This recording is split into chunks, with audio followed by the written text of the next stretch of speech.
Hello, Standard 7th. This is your chapter number 5 from the book Honeycomb. Now this is Honeycomb. Okay. From this chapter 5, and the name of the chapter is Quality. What is the name of the chapter? The name of the chapter is Quality. From your course book, Honeycomb, chapter number 5. Now what is this chapter about?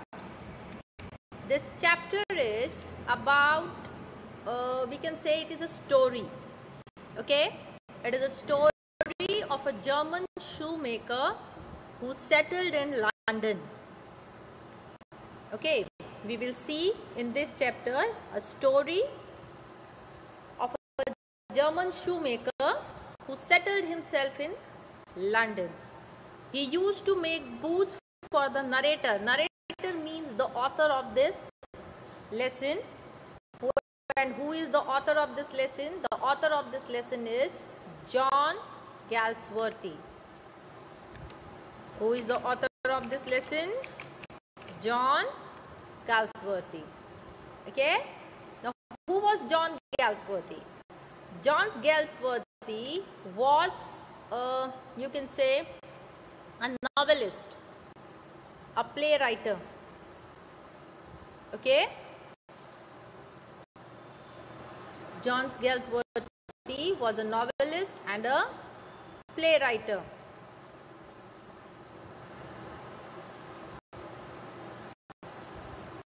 John Galsworthy was born on 14th August 1867.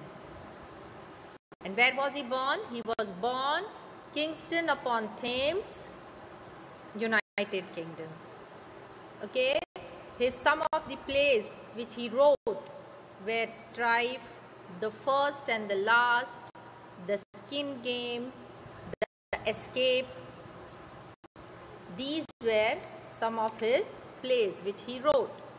He also wrote some of the scripts for the movies, from which some are That Forced a Woman, A Summer Story, 21 Days, and many more.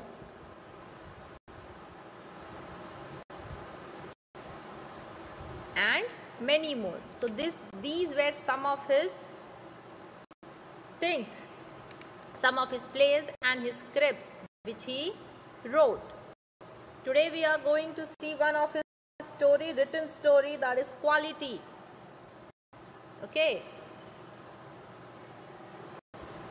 The name of that story is Quality. John Galsworthy's family was prosperous and well established with a large property. Okay, and education. If we talk about education, he took his education in 3 schools: Marymount International School, Rockby Preparatory School, and Holy Cross Preparatory School. He trained as a barrister and was called to the bar in 1819.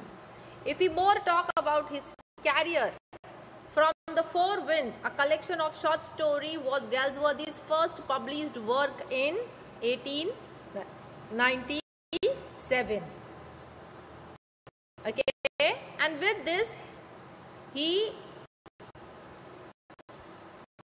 wrote many novels: Forsyte Saga, his trilogy about the eponymous family and connected lives. These books, as with many of his other works, other than this, he wrote many other books.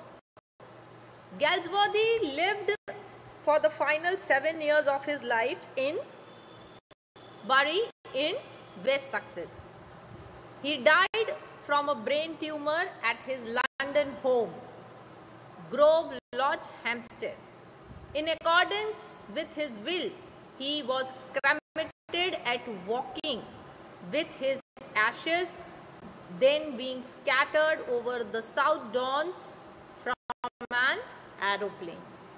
But there are also memorials of him in Highgate, New Cemetery, and in the cloisters of New College, Oxford, cut by Eric Gill.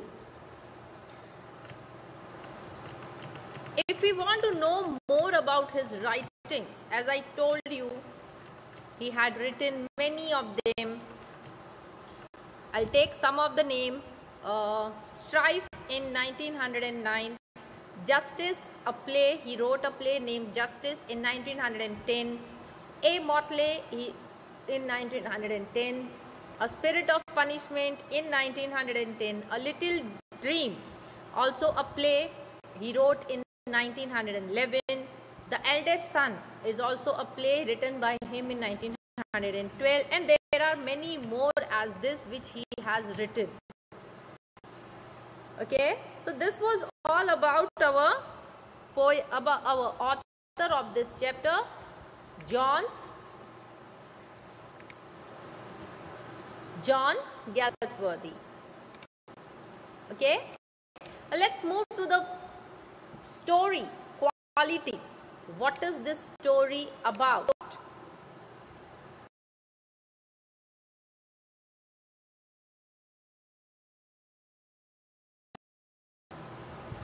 Now the lesson quality is a story of a German shoemaker, as I told you, who settled in London. Okay, and name of that German shoemaker was Mr. Gessler. What was the name of that shoemaker? The name of that shoemaker was Mr. Gessler. He was a perfect artist. Okay, Mr. Gessler was a perfect artist. He used to make boots for narrator. Here, who is the narrator? Narrator means the author, John. Okay, Mr. Gessler used to make boots for author's father also. Okay, and Gessler lived with his elder brother. Gessler lived with his elder brother. Okay, so let's read the chapter. You have to keep the book in the hand. I'll read the chapter also and explain you. Okay, I knew him for days of my extreme youth. Here the author is telling that he knew Gessler when he was very young, because he made my father's boots. Why did he know him? Because Gessler used to make author's father's boots. He lived with his elder brother in his shop, which was in a small by street in a fashionable part of London. Now here he is talking about where was Gessler's shop. Gessler's shop was in a small street in the fashionable part of London. Okay, the shop had a certain quiet distinction. There was no sign upon it other than the name of Gessler Brothers. Now the shop which was there, okay, certain quiet distinction thing was that the shop did not have any signboard except Gessler Brothers. Reading that name, nobody could understand what is that shop about.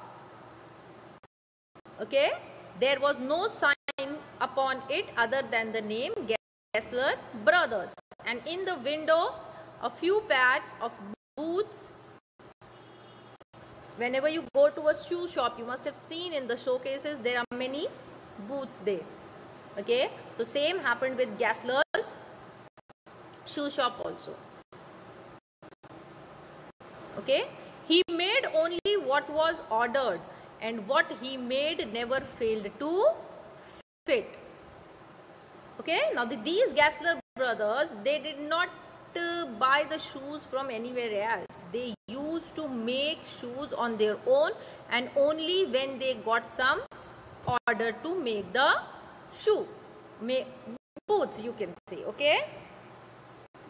And whatever shoes were made by them used to fit without fail, okay. To make boots, such boots as he made seem to me then and still seems to me mysterious and wonderful. Now it was hard to believe that without taking any measurement or what thing do Mr. Gessler use to make the shoes?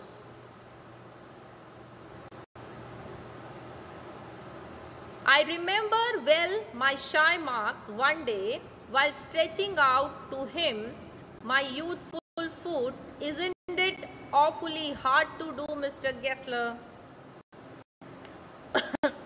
Once the author asked Mr. Gessler that if it wasn't awful to make those shoes perfectly fitting into the feet they were meant for. What did the author ask once? Once the author asked Gessler that if it wasn't awful to make those shoes perfectly fitting into the feet they were meant for, the man answered with a heavy German accent that it is an art. Now here it's talking about that author once asked Mr. Gessler that how could you make the boots that fit so perfectly? How it is possible?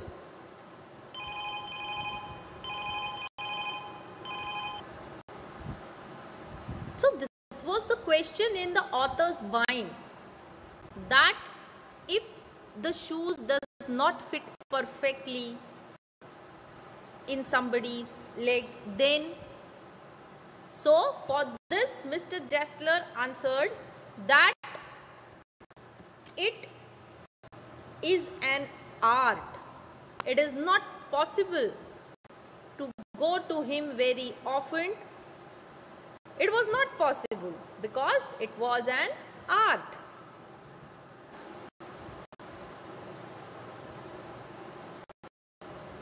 Why could Mr. Gessler make the shoes very perfectly? Because it was an art and he made the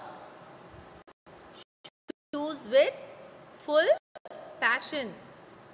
Now here author says that it was not possible for the author to go again and again to Mr. Gessler. Why?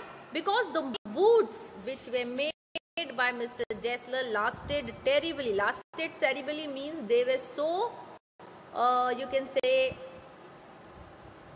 of such a good quality. His boots were made up of such a good quality, that supreme quality, that is lasted very long.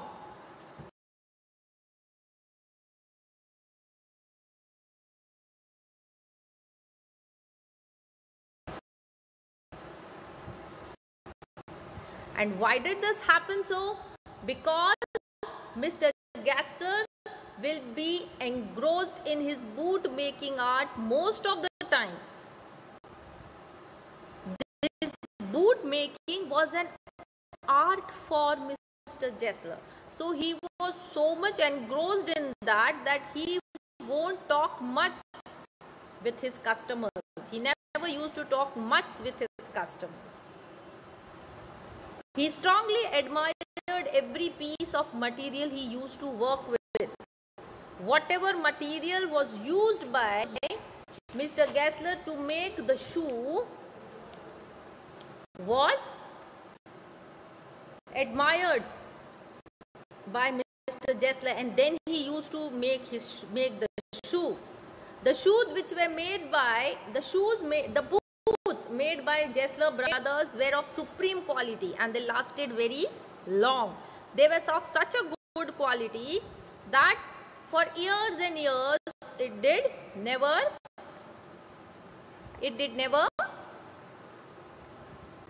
get torn or anything. But in one occasion, the author had a different experience.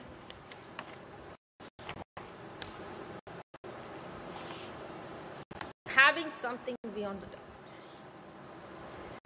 Now one went in not as into most shops, but restfully, and one enters a church and sitting on the single wooden chair waited. The guttural sound of and the tip-tap of his slippers beating the narrow wooden stairs, and he would stand before one without coat, a little bent in leather apron, with sleeves under back, blinking as if awakened from some dreams of boot. And I would say, how do you do, Mr. Jessler? Could you make a pair of Russian leather boots? Now, for one occasion,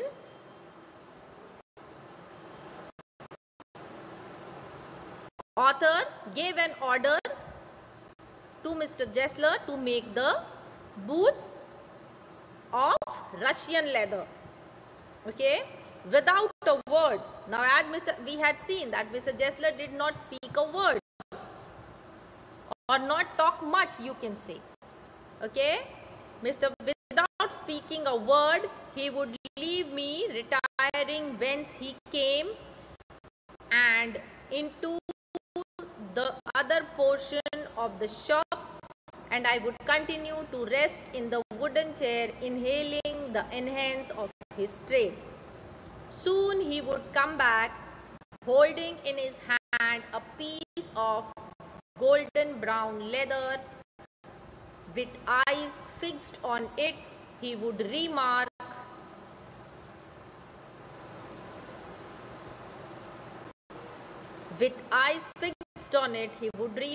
what a beautiful piece. So looking at the piece of that shoes, it was very beautiful. When I too had admired it, he would speak again, when do you want them? Now when the author liked the shoes, okay, when the shoes were liked by the author, Mr. Jessler asked him that when would you like to have them? When do you want them? The author answered, oh, as soon as you conveniently can. So author said that as whenever you can conveniently give me make the shoes for me, make the boots for me, tell me that. Or if he were his elder brother, I will ask my brother. Now here some words have been written in different way, like the Bruder, them, want. These all are German accents. Okay, here Mr. Jessler is a German shoemaker, so that's why his dialogues have been written in a German accent. Okay, then I would murmur, thank you. Now the author has said us that Mr. Jessler used to live with his elder brother. So before giving the order, before completing the order, Mr. Jessler had to ask to his elder brother, good morning, Mr. Jessler. Good morning, he would reply, still looking at the leather in his hand, and as I moved to the door, I would hear the tip-tap of his slippers going up the stairs to his dream of boots. Right? So here the author is telling about Mr. Jessler. I cannot forget the day on which I had occasion to say him, Mr. Jessler, that last pair of boots creaked, you know. Now here the author is telling that Mr. Jessler's shoes were such of a good quality that he did never get a chance to tell him that your shoes were not good. He looked at me for the time without replying, as if expecting me to withdraw or quality the statement and say it shouldn't agree. I did. I am afraid. You got them wet before they found themselves. I don't think so. Right? Now here the author is trying to get some chance to bring some fault in the shoe, but he is not getting any such chance.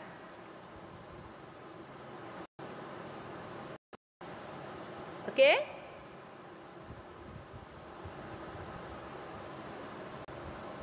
Now the shoes, the pair of shoes, the order which was given by the author to Mr. Gessler, the Russian leather boots. Okay? Mr. Gessler promised to deliver the boots after fortnight. Okay? He, it seemed, used to dream of boots. Now, with this pair of shoes, with this pair of boots, once the narrator complained that his last pair of boots creaked. What is creaked? Creaked means make a harsh, high-pitched sound when being moved. When you wear the shoes and your shoes gives you a harsh sound of char char. Okay, so this happened with author's shoe. Okay, once when the author gave the order to Mr. Gessler to make a pair of shoes, he came with a complaint that the last pair of shoes which Mr. Gessler gave to the author, it creaked. Gessler was shocked to hear it because his quality of shoes were very good.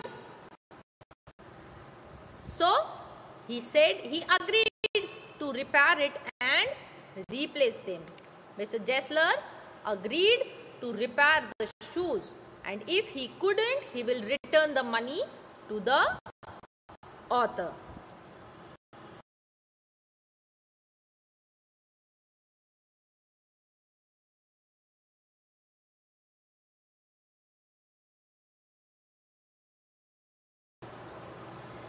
Now, one such occasion, another occasion you can say, occurred in narrator's, or you can say our author's life. On another occasion, the narrator entered Gessler's shop, and this time the shoes which was worn by the narrator, or you can say worn by our author, that pair of shoes was bought by the author from a large firm. From a large firm means from a large shop, shoe shop. Okay? Gessler told that those were not his shoes. Looking at that shoes, immediately Gessler said that these shoes were not made by him, or these shoes are not from his shop at all. He was wearing a pair of shoes bought in an emergency from a large shop. The author was wearing the shoes brought from a large shop, but that shoes were bought in an emergency. Mr. Gessler looked carefully and pressed at the point where the left boot wasn't comfortable. Okay?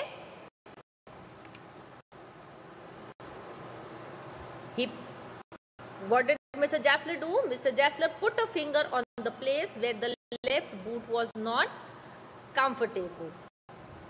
Okay? He spoke bitterly. Mr. Gessler spoke bitterly that big firms made poor quality shoes. Okay? With a sad face, he commented that it hurts the customer still the big firms don't have any self-respect. They lure customers with their advertisement. Lure the customers means they attract the customers with the advertisement. Only the advertisement is there, but the products which are being sold by the large firms are not of good quality. Why did Mr. Gessler say this? Mr. Gessler said this after looking at the shoes which were worn by the author. Okay, and not did their work. So Mr. Gessler said that these large firms, they only attract the customer by their advertisement and do not fulfill their work completely. Because of this, Mr. Gessler was losing on business.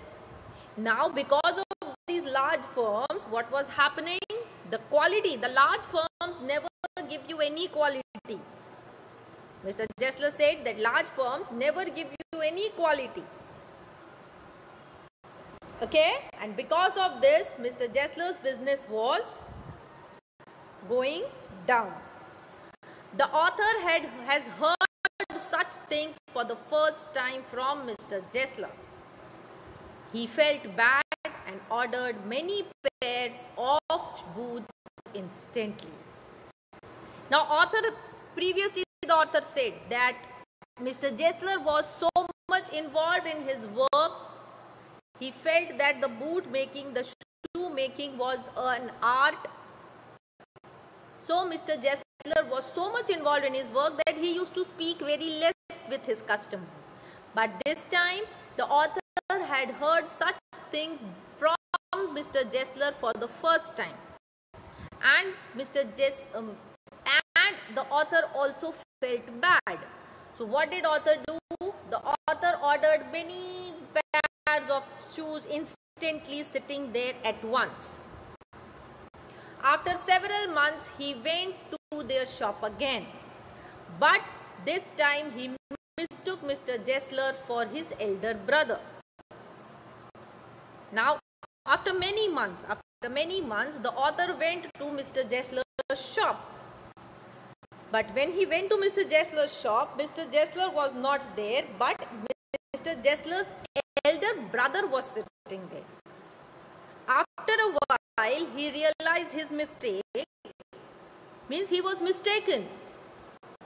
He thought that Mr. Gessler is sitting, but it was not Mr. Gessler, it was his Mr. Gessler's elder brother. After a while, he realized his mistake and learned that the elder brother had passed away. He again ordered, but after a while, the author realized that Mr. Gessler's elder brother had passed away. He again ordered many pair of shoes, and soon after that he left for abroad.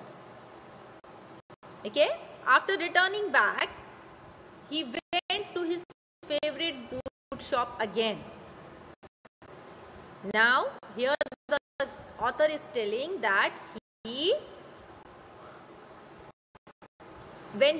after many months, when he went to Gessler's shop, he saw that Mr. Gessler was sitting there, but he took him as his elder brother. But he suddenly realized, oh, Mr. Gessler's elder brother has passed away. So what did he do? He again ordered many shoes and went away to abroad. After he returned back, he went to his favorite shop again. This time Mr. Gessler looked more aged. This time Mr. Gessler looked more aged. Means when author returned back from abroad, he found that Mr. Gessler had now grown more old. Only a year had passed, but from his face it appeared as though he has covered a journey of a decade. Now the author had gone to abroad only for a year. But when he returned back, he went to his favorite shop, Jessler Brothers. He went there, and when he saw Mr. Jessler, looking to Mr. Jessler, he felt that Mr. Jessler is looking like he had covered the journey of a decade. Decade means 100 years. He is looking more than 100 years.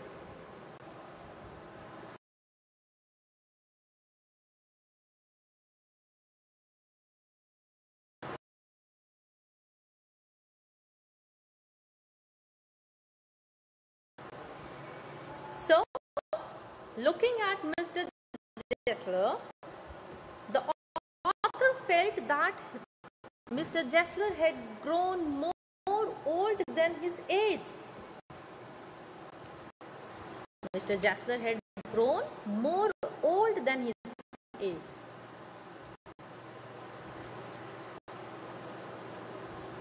Now with this it happened that when the author went to Mr. Jessler's shop, Mr. Jessler failed to recognize him. Mr. Jessler was not able to recognize the author, who the author was. Who the author was.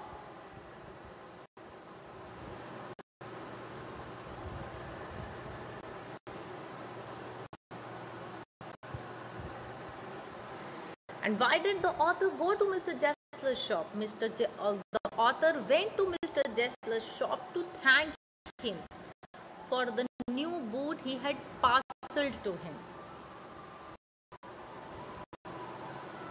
But when the author returned, he found that the name of the shop had gone. Mr. Jessler had grown more old. Mr. Jessler was not able to recognize the author.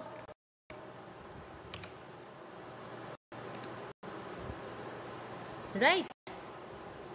The author, as usual, placed his order, and this time the boots were better than ever.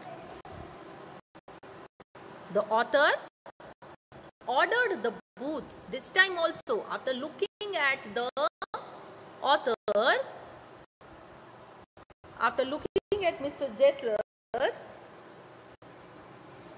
the author placed an order to him.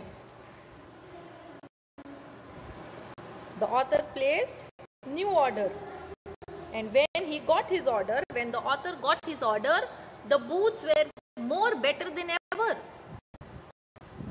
The author one evening went personally to thank Mr. Jessler for what he had done. But when he went there, he saw that the name plate of the shop was missing. He found an Englishman inside. When the author went there, he found there that Mr. Jessler was not there, but there was some other Englishman sitting inside. The author had come from abroad after 2 years, you can say. Once he went, he came back, he met Mr. Jessler, gave the order, he went away again. After that, after some years, he again came back and went to the shop. When he went to the shop, he found that the nameplate was missing, Jessler Brothers, and inside the shop, a man was sitting.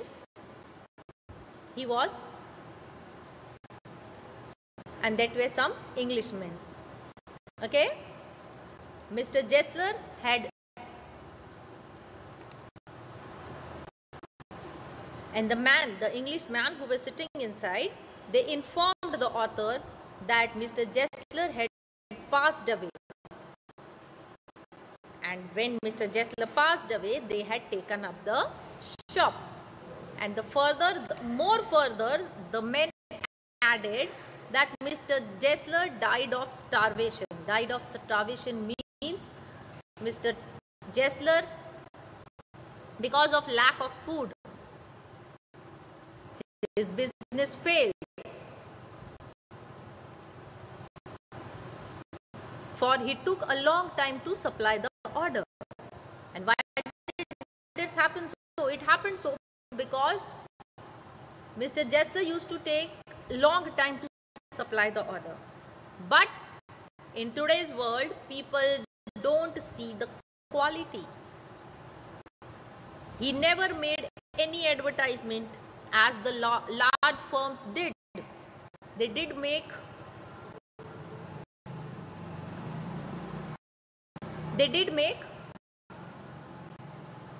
advertisement for selling their products, but Mr. Jessler did not do any of such things.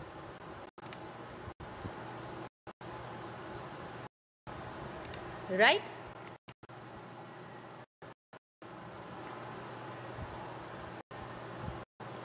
And this is why Mr. Jessler's business failed and he died of starvation.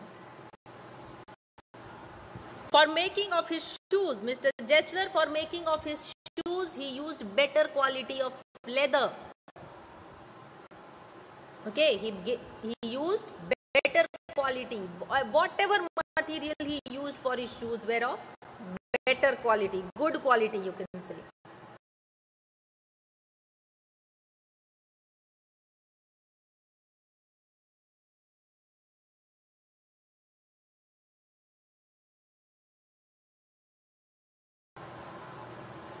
The man used to make all the boots himself in the large firms, in the big shops when you go. The shoes which you get from there, they may be beautiful, but they may not have the quality which is being wanted. The shoes which you get, the boots which you get from the large firms, they may be made in the big factories, but here in Jessler Brothers shop, the shoes were made by Mr. Jessler himself. He never allowed anyone else to touch them. Each and every stitch of that boot was done by Mr. Jessler himself, because the materials which Mr. Jessler used was of finest quality, whether it was the leather which he used, whether it was the thread which he used, whatever material Mr. Jessler used for making his shoes, for making the boots given by order, all the boots were of good quality. Whatever order did Mr. Jessler get, he worked day and night to complete that order in time. He made the best boots in London with the finest leather, yet he lost it to competition. And yet he lost the competition. Means this is a world of competition where everybody is running for success. Though they get the quality or no, nothing is bothered. Here everything is attraction and everything is show off. That's all. So in this world of show off, Mr. Jessler failed.